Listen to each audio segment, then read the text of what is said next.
Love that. All right, everybody good? I'll start with that first. Beautiful Sunday, great crowd, thankful for that. Honestly, I'm just thankful that we won the series because I'm not sure if we hit over 200. I know they probably didn't either. But at the end of the day, we won the series, had a chance to sweep, didn't get it done. I still don't think we're playing close to what we're capable of playing top to bottom. Obviously, everybody's going to talk about the offense, and they're not wrong from the standpoint we haven't swung the bats very well, especially in ACC play, but we've still managed to win games, won 2 of 4 series.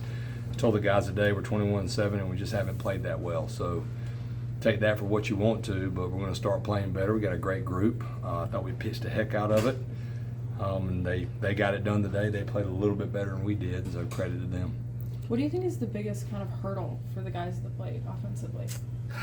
If I had the answer to that, man, as a baseball coach, just to get those hitters going that fast, it's contagious. And this weekend, I mean, I don't know off the top of my head, but I don't know if Luke and Kepley at the top, I don't think they got on base much, and I don't think they had many hits. You got to be careful chasing hits, but I would venture to say that did Kepley even have a hit? Y'all know better than me. I wouldn't think so. And I don't that's think so. That's where I'm saying, like, okay, well, some other guys did enough, and we pitched it enough, and we picked it up enough to find a way. So I don't think there's any I'm one of those that I'm not going to overanalyze it. We're just going to go back to work tomorrow and do what we've done, work with our guys, not overthink video, and just keep working. What does it say about this pitching rotation, these starters? Because they seem to be playing with such a kind of a razor-thin margin for error. Yeah, they're all right with it. And we've won games in different ways. I explained to the guys down there, you go back and one of the better teams we beat early on was Kansas State. We won 12-9. So we have found different ways to win. We found different ways to lose. It just seems like when we have lost, we have not scored at all. But we've also not made some plays, had some bad base running, given them extra outs. But our pitchers are going to give us a chance. Pitching staff's starting to come together. I thought Folger looked great. I thought Olin looked great. Just like to match up better with Folger once he got ready. So I think that's a good thing. We have a chance to win every game. We can defend. We just have to understand that we are where we are offensively, and we're not going to hit 340 with 100 home runs. So what's our identity going to be? And it needs to be just hard-nosed toughness, just trying to have great at-bats, not looking at your batting average and carrying yourself the right way and going from at-bat to at-bat. What did you see from Walker, and had you decided you were going to leave him in when you visited the mound? Yeah, I thought he looked great. He had great stuff again. Gavin was in between. We throw that ball to first. We might walk Cuvée right there. I have to go back and look at that's a tough play because I think the base runner was going to try to run as soon as he threw the ball. But no, I thought he looked great, and I mean, he's human. I mean, the kids, I think opponents are hitting 140 off the guy, and their best player got a big hit when they needed it most, and I don't think he had a hit the whole weekend. Maybe one other one had some really rough at bats, and that's what it takes in this league. I mean, you usually go out there with a hook. But I wasn't even talking to him about pitching. I was talking to him about our defense and trying to defend the safety. We thought that left-handed hitter was going to safety. So we put a play on to defend that, and we got 2 strikes on him. We hit that ground ball to Gavin.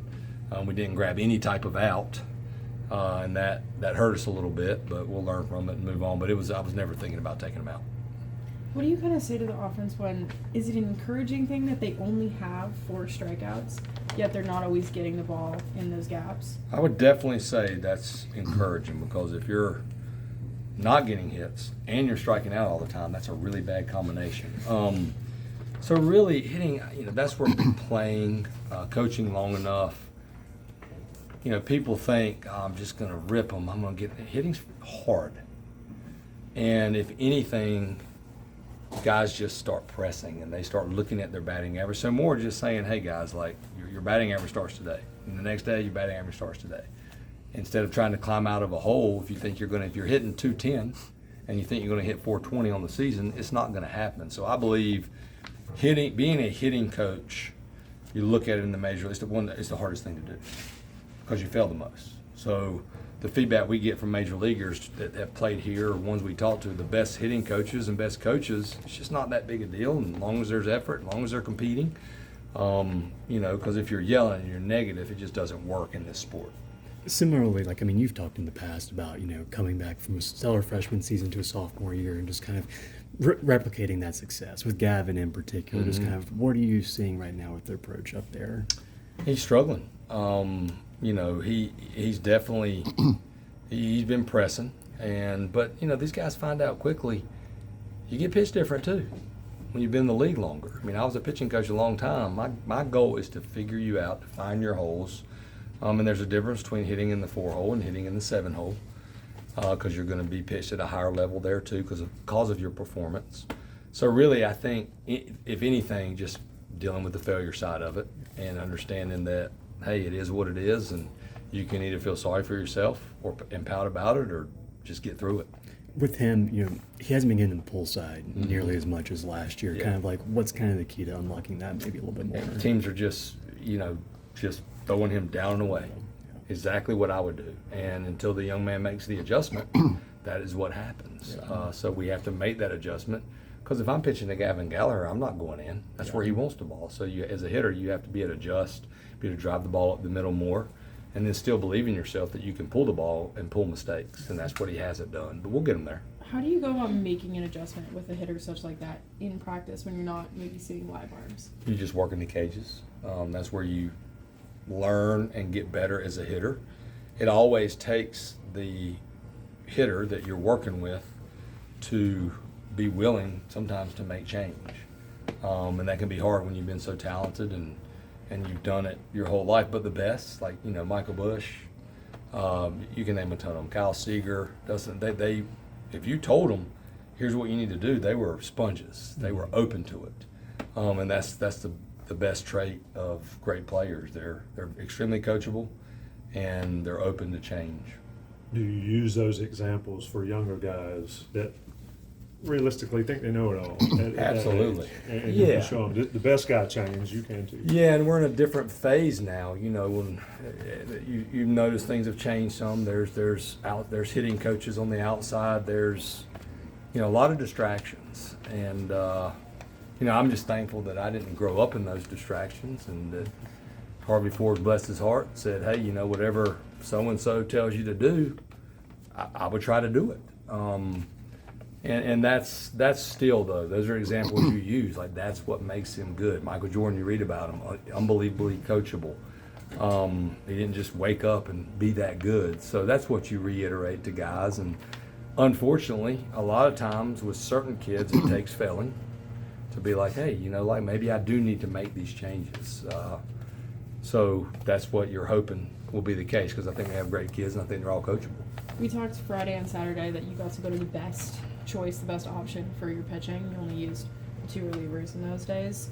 Was today the best option? And did you know that you wanted Walker right out of the gate after Aiden? Yeah, honestly, Aiden wasn't as sharp as he had been, and we wanted to go to Matty in the middle, and we felt like Walker had probably 30 to 40 pitches in the tank. So it worked out pretty good, about like we wanted to, except we'd like Aiden to go a little bit longer and then go to McDuffie in a perfect world 8-9, or just 9, maybe lose Folger, use Olin, but Walker was our best reliever in a high leverage situation, and he showed that. I mean, but he just had to stay out there because we had to bring him in a little bit early probably. Did the shorter week have any kind of bearing on bringing Aiden in early? I don't think so. Aiden works. I mean, if anything, you might not have quite your fastball, but he's still so good and gave us a chance to win. You know, but we went into this game thinking, okay, it played out about like we wanted it to, except for the win-loss, and we didn't score enough runs.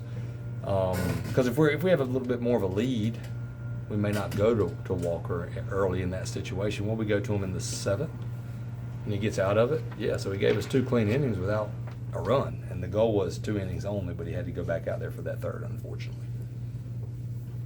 Good. Thanks, Coach. Thank y'all. Coach. Y'all have a good Have a good see you this dinner. week.